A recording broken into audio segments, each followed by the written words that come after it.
think for me, the music course itself, I want to make it as close to real life as possible, so that whether you go on to university or straight into the industry, you are fully equipped with all of the skills that you need to make money, to make a career out of it. And also I want to encourage my students to be creative, and it's great to learn other people's songs, that's a good vehicle, but I think for me it's about producing original material and trying to get as much work out there as possible and to encourage that. So I try to make it as real as possible, and I would like to in 10 years time be able to sit on a history of maybe hundreds or at least tens of students that have gone out into the industry and actually made it. That's really what I hope for my future, looking back on my career as a teacher, that I've actually inspired students to really actually make a really good career out of it. What are your future plans with Battle of the Bands? So this is the first year that we've run Battle of the Bands, which is really exciting and a little bit nerve-wracking.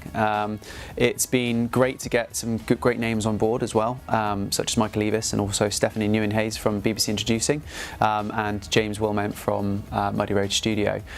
So I kind of hope that it stays along those sort of lines really going forward, to encourage students to come together and to create 20 minutes of original music, with a hope that going well, they have now a product which they can use to perform at festivals and events of their own original music, to get logged on with PRS and PPL and the Musicians Union and start to make money out of their own work. And for me, that's really where I see a future for musicians going forward, is through live performances of their original material. So my hope is that going forward year on year, this builds and builds and builds. Obviously we've got a capacity of 337-ish, so there will be an amount where we reach capacity, but it's my hope that we can really develop a litany of wonderful musicians from this experience going forward.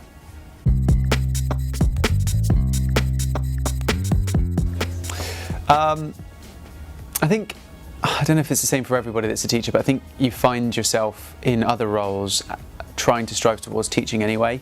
So I worked for a window glazing telephone company, and I always really enjoyed the sort of training side of it. And again, when I worked in the bank, it was exactly the same. I really enjoyed training other staff, and I realised that that's what I like doing, is helping people to gain knowledge and gain experience and skills. I wasn't happy in the bank, and I wasn't happy working as a telephone canvassing manager either in my young career, so I decided that it would be a good idea to retrain. And why not retrain and teach in the thing that you absolutely love? At the time, I was in my weekends was all about gigging. I think the first year of university I did over 100 gigs in a year, so it was really my passion, and I use that to get through university. And yeah, so for me, teaching is something I've always wanted to do. I like inspiring people to be their best selves. I know how you would compartmentalise that. I think I've done some really cool gigs with lots and lots of people. We did one at the Walkabout in Plymouth. It's like 800, 900 people in this quite relatively small space. It was just packed, and that was really, really fun. But my favourite gig was probably my first gig after college, and I was only 18. It was literally my first gig. I just bought my PA system, and I got it by working 6 weeks as a builder's mate, sort of just packing rubbish into skips, and I earned just enough money to pay for my first PA system. And I went out and I did my first gig, and I got paid 150 quid for it, but everybody turned up, and it was all original music, and people were just so welcoming and lovely and really listened. It was silent, and I got to play my own music, and people were just so lovely to me about it, and I got paid for it, and it was just an amazing experience for me, because I thought, hang on a minute, you really can make a lot of money out of this. And it was just so, although maybe the crowd for that one was only 20-30 people, it was a small space, and I think that was still my best gig 10-15 years ago now. But, yeah.